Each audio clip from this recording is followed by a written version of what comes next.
Assalamualaikum warahmatullahi wabarakatuh. Perkenalkan kami dari kelompok 5, beranggotakan saya Herlan Chandra Putra, lalu ada Rega Sriandi Aditama, lalu Sapitra Ramadila, M Tamim Habibi, dan Muhammad Rusdah Hadana.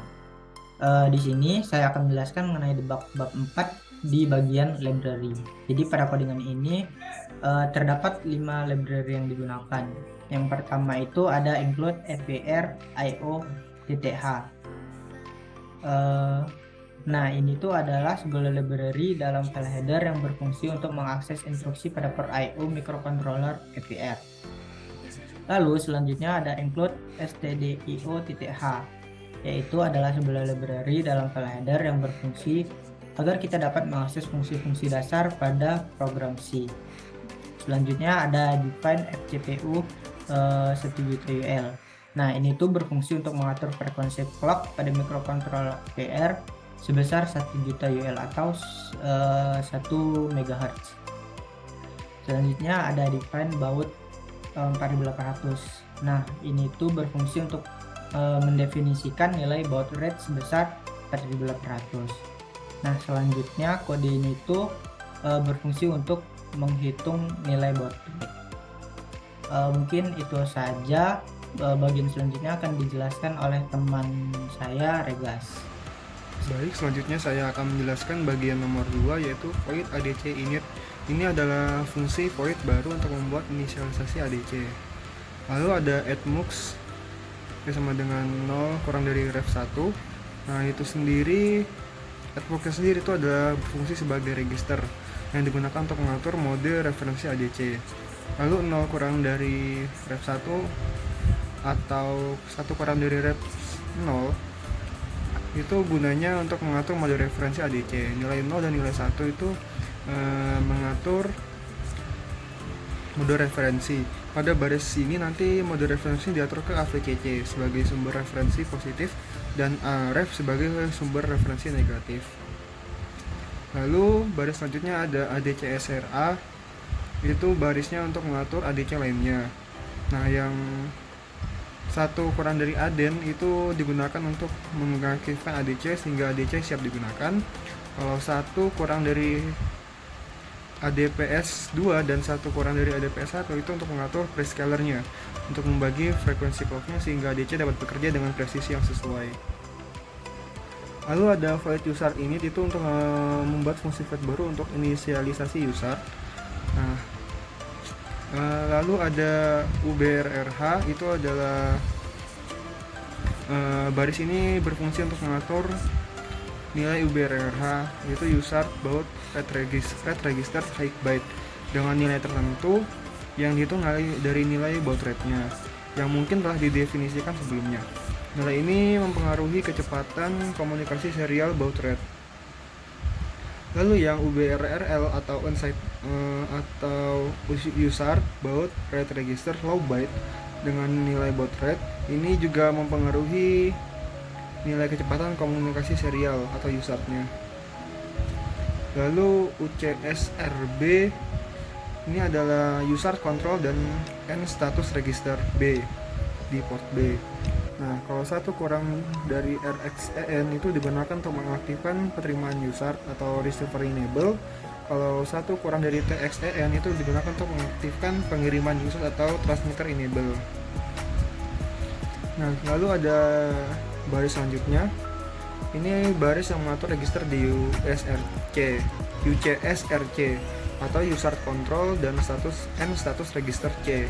Kalau 1 kurang dari URCell itu digunakan untuk memilih register UCSRC agar dapat diatur, sedangkan 1 kurang dari UCSZ1 dan 1 kurang dari UCSZ0 digunakan untuk mengatur ukuran data frame user.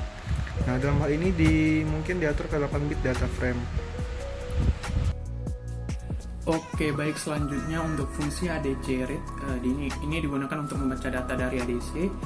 Yang pertama, ADC read-nya didefinisikan sebuah fungsi bernama ADC read yang mengambilkan nilai bertipe data unsigned 8 bit integer. Lalu kemudian ADSC diberi nilai 1 untuk memulai konversi ADC. Kemudian pada baris loop while yang menunggu, Kemudian pada baris loop while ini berfungsi untuk menunggu hingga konversi ADC selesai, dan ADC diberi nilai 1 itu digunakan untuk membuat atau mengaktifkan bit ADSC dalam ADC-SRA. Dan loop itu akan terus berjalan selama bit ADSC-nya itu masih aktif dan hingga konversi ADC selesai. Kemudian return ADC untuk mengembalikan nilai hasil konversi ADC yang disimpan dalam variabel ADC-nya.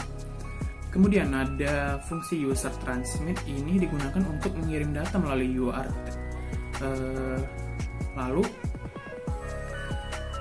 Lalu user transmitnya ini didefinisikan sebagai sebuah fungsi bernama user transmit dan menerima argumen bertipe data unsigned 8-bit integer, dan fungsi ini akan mengirimkan data melalui usernya dan membuat buffer karakternya ini untuk memformat data sebelum mengirimnya melalui user menggunakan sprintf, dan data yang dikirimkan adalah data yang dikonversi menjadi string dengan format desimal dan diikuti dengan karakter new line dan carriage return. Lalu untuk baris loop for ini akan berjalan melalui setiap karakter dalam buffer hingga menemui karakter nol yang menandakan akhir dari stringnya, dan dalam loopnya ini berprogram akan menunggu hingga bit UDRA-nya ini selesai gitu, menjadi 1 gitu atau kosong. Hal ini memastikan bahwa transmitter usernya ini siap untuk menerima data. Dan setelah UDRA menjadi 1, karakter saat ini dikirimkan melalui user dengan mengatur UDR-nya ini sama dengan buffer dengan karakter tersebut, dan ini mengirimkan karakter satu persatu hingga akhir string. Berlanjut ke program selanjutnya,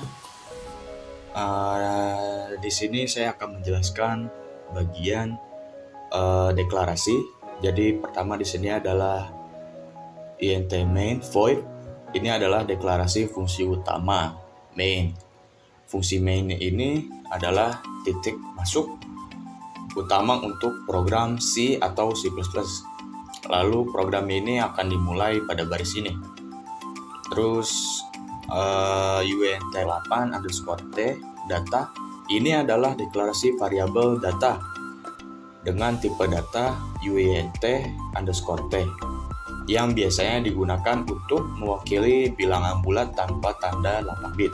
Biasanya nilai ini antara 0 hingga 255. Lalu selanjutnya DDRA sama dengan 0xff. Pada baris ini mengatur semua pin di port A sebagai input. DDRA adalah registernya yang mengontrol konfigurasi pin-pin yang terhubung ke port A.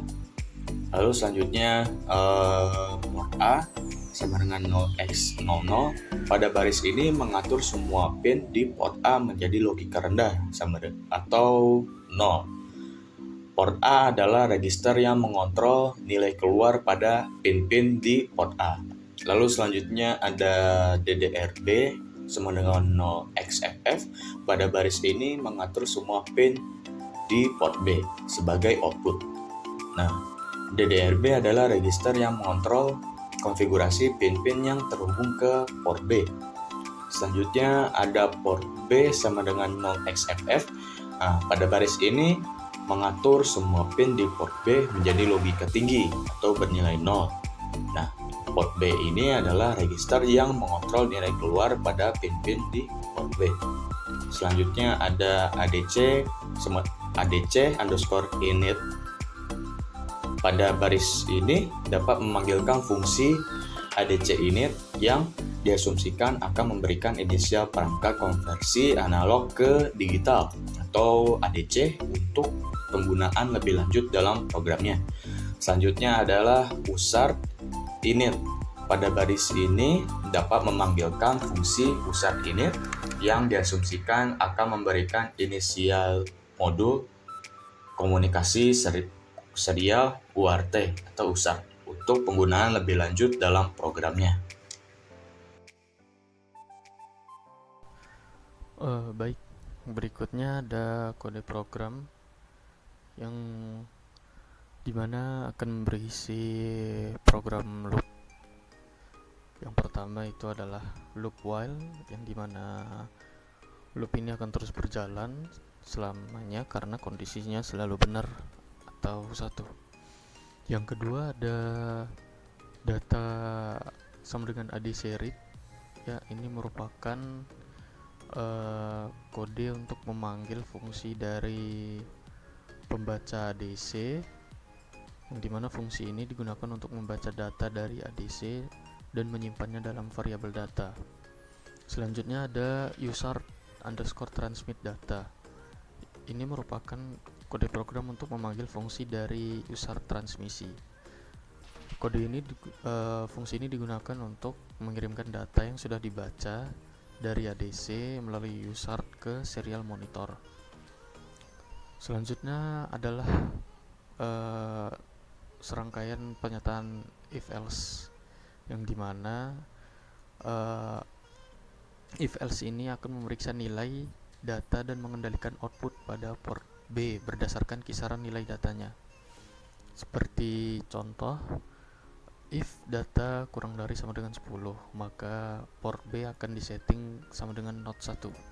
Yang dimaksud not 1 di sini ialah ketika datanya kurang dari 10, maka port B akan disetting 1, yaitu 0001, yang dimana bit terakhirnya akan bernilai 1 dan dinotkan, yang berarti akan dirubah nilainya menjadi 0, yang berarti selain bit pertama itu akan bernilai 0 dan bit lainnya akan bernilai 1, jadi 111110. Contoh lain, else if jika data kurang dari sama dengan 20, maka port B akan disetting menjadi not 3, yang berarti 1111, bit kedua dan bit pertama akan bernilai 0. Selanjutnya ada else if jika data kurang dari sama dengan 30, maka port B akan disetting menjadi not 7, yang dimana selain sebelumnya yang bit pertama dan bit kedua akan bernilai 0, jika sudah dinotkan maka ini bit ketiganya akan diubah menjadi 0, jadi 11110000. Selanjutnya ada jika data bernilai kurang dari sama dengan 40, maka port B akan disetting menjadi 0xf0. Nah, 0xf0 ini yaitu bit heksadesimal yang bernilai 4 bit di depan akan bernilai 1, 4 bit setelahnya akan bernilai 0. Maka itu akan mengaktifkan LED dari bit 4 sampai bit ke 0, dari bit 4 sampai bit ke 0. Selanjutnya jika data kurang dari sama dengan 50, maka port B akan disetting menjadi not 31, yang dimana not 31 ini akan bernilai bit kelima 0 sampai 5 akan bernilai 0 dan selebihnya akan bernilai 1. Selanjutnya ada jika data dari kurang dari 60, maka port B akan disetting menjadi not 63, yang dimana not 63 ini 2 bit akhir itu yaitu bit ke-7 dan 6 akan disetting menjadi 1 dan selebihnya akan menjadi 0. Selanjutnya yang jika data kurang dari 70, maka port B akan disetting menjadi not 127, yang dimana semua bit kecuali bit ke-7 akan disetting menjadi 0 dan bit 7-nya akan disetting menjadi 1. Dan yang terakhir, jika data kurang dari 80, maka port B akan disetting menjadi 0x00, yang dimana akan menyalakan semua data bit pada LED dan kemudian akan read. Dan terakhir ada return to 0. Sekian dari saya dan anggota kelompok saya yang lainnya. Saya pamit undur diri. Assalamualaikum warahmatullahi wabarakatuh.